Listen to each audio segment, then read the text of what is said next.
కామారెడ్డి వరదల ప్రాంతానికి సంబంధించి ముఖ్యమంత్రి నిన్న పర్యటన అయితే చేయడం జరిగింది. సో గతంలోనే నేను కామారెడ్డి వరదలొచ్చిన వెంటనే వద్దామనుకున్నాను. బట్ వాతావరణ పరిస్థితులు అనుకూలించకపోవడంతో ఇప్పుడొచ్చానని చెప్పేసి ప్రజల్ని కలిసే ప్రయత్నం చేశారు. దాదాపు మునిగిన పంట పొలాల దగ్గరికి వెళ్ళి స్వయంగా రైతులతో మాట్లాడడం జరిగింది, మహిళలతో మాట్లాడడం జరిగింది.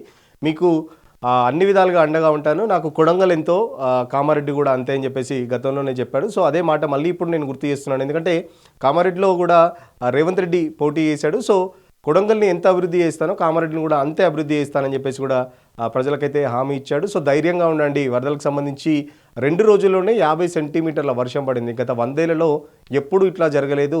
చాలా పెద్ద ఎత్తున ప్రకృతి వైపరీత్యం వచ్చింది.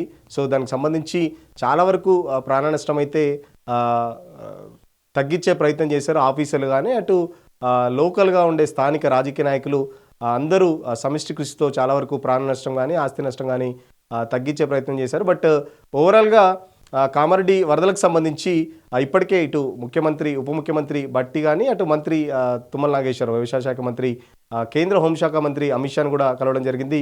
గత సెప్టెంబర్లో ఏదైతే ఖమ్మంలో వరదలు వచ్చాయో అప్పుడు సంబంధించి దాదాపు నష్టం 11,000 కోట్ల, దాదాపు 11,000 కోట్ల నష్టాన్ని కూడా మేము అప్పుడు నివేదిక సమర్పించాం. సో ఇప్పుడు లేటెస్ట్గా కామారెడ్డి వరదలకు సంబంధించి కూడా దాదాపు 5,000 కోట్ల నష్టం సంబంధించి ఒక ప్రిపరేషన్ అయితే అమిత్ షాకి ఇవ్వడం జరిగింది. సో అమిత్ షాతో భేటీ అయిన తర్వాత కూడా గతంలో ఇచ్చిన 11,000 కోట్లకు సంబంధించి కూడా ఎలాంటి సాయం అందలేదు. కేవలం ఎన్డీఆర్ఎఫ్ నిధులను మాత్రమే కేంద్ర ప్రభుత్వం ఇస్తుంది. సో ఖచ్చితంగా అవి కలిపి ఇప్పుడు 16,000 కోట్ల ప్యాకేజీని అయితే ఖచ్చితంగా ఇవ్వాలని చెప్పేసి అటు అమిత్ షాని ఉప ముఖ్యమంత్రి బట్టి కానీ మంత్రి తుమ్మల నాగేశ్వరరావు కలిసి చెప్పడం జరిగింది. సో నిన్న ముఖ్యమంత్రి కూడా చాలా వరకు బాధితుల్ని కలిసే ప్రయత్నం చేశాడు, చాలా ధైర్యం చెప్పే ప్రయత్నం చేశాడు. మీ అందరికీ ఆదుకుంటారని చెప్పేసి ఏదైతే కొంతమంది చనిపోయారో వాళ్ళకి సంబంధించి 5 లక్షల చెక్కులు కూడా పంపిణీ చేయడం జరిగింది. సో ముఖ్యమంత్రికి సంబంధించి చాలా వరకు ఆశలు పెట్టుకున్నారు. ఈ పర్యటనతో మాకు సంబంధించి ఏదో ఒక హామీ వస్తుంది, తక్షణ హామీకి సంబంధించి అంటే ఏదైనా డబ్బు సాయం చేస్తారని చెప్పేసి చాలామంది అటు రైతులు కానీ పంట పొలాలకు సంబంధించి కూడా ఎకరానికి ఇంత ఇస్తామని చెప్పేసి నష్టపరిహారం కూడా రైతులు చాలా ఈగర్గా వెయిట్ చేశారు. బట్ ముఖ్యమంత్రి పర్యటన కేవలం సానుభూతి వరకు మాత్రమే ఉంది అని చెప్పేసి ఏదైతే నష్టపరిహారం సంబంధించి స్పష్టమైన ప్రకటన రాకపోవడంతో అటు రైతులు కానీ దాదాపు బాధితులు కూడా చాలా వరకు బాధపడ్డట్టు తెలుస్తుంది. ఎట్ ద సేమ్ టైం ప్రతిపక్షాలు కూడా ముఖ్యమంత్రి వచ్చిపోయింది ఎందుకు, కేవలం ఓదార్చడానికైనా, నష్టపరిహారం సంబంధించి ఏం మాట్లాడలేదని చెప్పేసి కూడా ప్రతిపక్షాలు ఆరోపిస్తున్నాయి. బట్ కాంగ్రెస్ పార్టీ వాదన ఎట్లా ఉందంటే గతంలో ఇచ్చిన నివేదిక సంబంధించి ఖమ్మంలో ఏదైతే వరదలు అప్పుడు ఖమ్మం ములుగు చాలా వరకు నష్టపరిహారం జరిగింది. సో దానికి సంబంధించి ఒక్క పైసా కూడా ఇవ్వలేదు. సో బీజేపీపై నెట్టే ప్రయత్నం చేస్తుంది కాంగ్రెస్ ప్రభుత్వం. ఖచ్చితంగా ఇది ప్రకృతి విపత్తుగా పరిగణించి గతంలో జరిగిన దానికి ఇప్పుడు జరిగిన దానికి ఓవరాల్గా ప్యాకేజ్ అయితే ఖచ్చితంగా ఇవ్వాలని చెప్పేసి అటు కేంద్ర ప్రభుత్వాన్ని అభ్యర్థిస్తున్న పరిస్థితి. బట్ కేంద్ర ప్రభుత్వం ఎలాంటి నిర్ణయం తీసుకుంటుంది, ఒకవేళ ఈ నివేదికలకు సంబంధించి నష్టపరిహారానికి సంబంధించి మళ్ళీ కేంద్ర ప్రభుత్వాలు ఏమన్నా అధికార బృందాలు ఇస్తాయా, లేకపోతే రాష్ట్ర ప్రభుత్వం ఇచ్చిన నివేదికను బేస్ చేసుకునే నిధులు ఏమన్నా విడుదల చేస్తాయనేది చూడాలని పరిస్థితి. బట్ నిన్న రేవంత్ రెడ్డి కూడా చాలా వరకు బాధితుల్ని ఓదార్చే ప్రయత్నం చేశాడు. ధైర్యంగా ఉండండి, నేను ఉన్నాను, మిమ్మల్ని అన్ని రకాలుగా ఆదుకుంటాను. ఎందుకంటే దాదాపు లక్షల ఎకరాల్లో పంట పొలాలు అయితే నష్టపోయాయి. సో మొత్తం పంట పొలాలు దాదాపు ఇసుక మేటలతో నిండిపోయింది. సో తక్షణ కర్తవ్యంగా ఆ ఇసుక మేటలకు దీపిచ్చేసి, అంటే మీకు తాత్కాలికంగా ఏదైనా చేస్తే సరిపోదు, సో మీకు ఇచ్చేది ఏదైనా శాశ్వతంగా ఉండేటట్టే చూస్తానని చెప్పేసి కూడా బాధితులను ఓదార్చే ప్రయత్నం చేశాడు.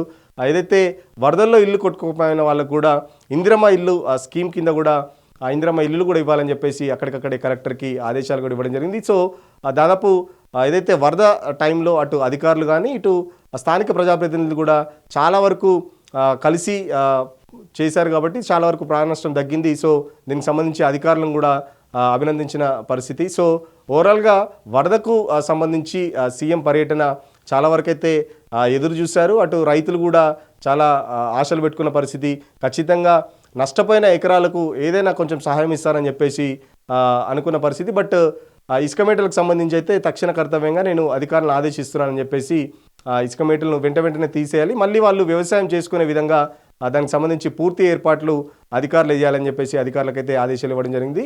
సో కామారెడ్డిలో ప్రస్తుతం బీజేపీ ఎమ్మెల్యే ఉన్నారు కాటిపల్లి వెంకటరమణారెడ్డి. నాకు అలాంటి భేషజాలు ఏం లేవు, ఇక్కడ బీజేపీ ఎమ్మెల్యే ఉన్నాడు కాబట్టి నేను సహాయం చేయను అనేది ఏది ఉండదు. ఖచ్చితంగా ఏ సహాయమైనా నేను కామారెడ్డికి చేస్తాను. గతంలోనే చెప్పాను, కొడంగల్ నాకు ఎలాంటిదో కామారెడ్డి కూడా అంతే. కొడంగల్ నాకు కామారెడ్డి రెండు వేరువేరు కాదని చెప్పేసి గతంలోనే చెప్పాను. సో ఇప్పుడు కూడా అదే చెప్తున్నానని చేసి చెప్పే ప్రయత్నం చేశారు. మరో పక్కన 15 రోజుల్లోనే దీనికి సంబంధించి మళ్ళీ ఒక రివ్యూ మీటింగ్ లాగా హైదరాబాద్లో పెట్టుకుంటాను. నిజామాబాద్ ఉమ్మడి జిల్లాకు సంబంధించి మొత్తం ప్రజాప్రతినిధులతోని ఒక రివ్యూ మీటింగ్ పెట్టుకొని ఇప్పటివరకు చేసిన పనులు ఏమయ్యాయి, 10 రోజుల తర్వాత మళ్ళీ ఒక రివ్యూ మీటింగ్ పెట్టుకొని దానికి సంబంధించి బీజేపీ ఎంపీ అరవింద్ను కూడా పిలవండి, అరవింద్ను కూడా ఆహ్వానించండి అని చెప్పేసి కూడా అధికారులకి అక్కడికక్కడే ఆదేశాలు కూడా ఇచ్చిన పరిస్థితి.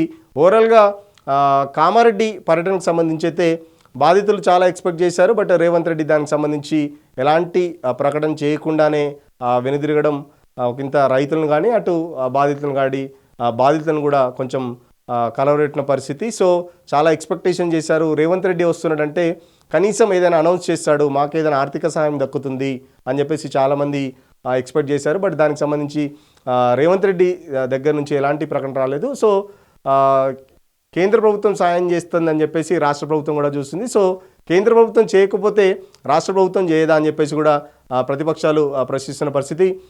కేవలం నిన్న ఏదైతే కేంద్ర ప్రభుత్వం సంబంధించిన నివేదికలు అయితే ఇచ్చారు. బట్ దానికి సంబంధించి కేంద్ర ప్రభుత్వం ఎప్పుడు రియాక్ట్ అవుతుంది, ఎప్పుడు ఇస్తుంది, అంటే కేంద్ర ప్రభుత్వం ఇచ్చే వరకు రాష్ట్ర ప్రభుత్వం సహాయం చేయదా అని చెప్పేసి కూడా బాధితులు అడుగుతున్న పరిస్థితి. సో ఎవరైనా మాకు ఖచ్చితంగా ఈ టైంలో మాకు సాయం చేయాలి, అది కేంద్ర ప్రభుత్వం చేస్తుందా రాష్ట్ర ప్రభుత్వం చేస్తుందా మాకు అవసరం లేదు, ఖచ్చితంగా రాష్ట్ర ప్రభుత్వం అయితే ఆదుకోవాలని చెప్పేసి నిన్న బాధితులు కూడా సీఎంని వేడుకున్న పరిస్థితి. చాలా వరకు మాట్లాడే ప్రయత్నం చేశారు. కూలిన వంతెనలు కూడా రేవంత్ రెడ్డి స్వయంగా పరిశీలించాడు, అధికారులతో మీటింగ్ పెట్టుకున్నారు. గతంలోనే నేను రావాలి, బట్ అక్కడ వాతావరణ పరిస్థితులు అనుకూలించకపోవడంతో మెదక్లోనే రివ్యూ మీటింగ్ పెట్టి కామారెడ్డి కలెక్టరేట్తో కూడా మాట్లాడి ఎక్కడికక్కడి ఆదేశాలు కూడా ఇచ్చానని చెప్పేసి బాధితులనైతే ఓదార్చే ప్రయత్నం చేశాడు. ఓవరాల్గా కామారెడ్డి పర్యటన 50-50గా జరిగిందని చెప్పుకోవచ్చు. చాలామంది అయితే ఎక్స్పెక్ట్ చేసిన విధంగా కామారెడ్డి పర్యటన జరగలేదని చెప్పేసి బాధితులు అయితే పేర్కొంటున్న పరిస్థితి. చాలా వచ్చింది సార్, ఇళ్లలోకి బాగా భయంగా ఉండిపోయినాం సార్. ఇళ్లలో కూడా చాలా ఇబ్బంది.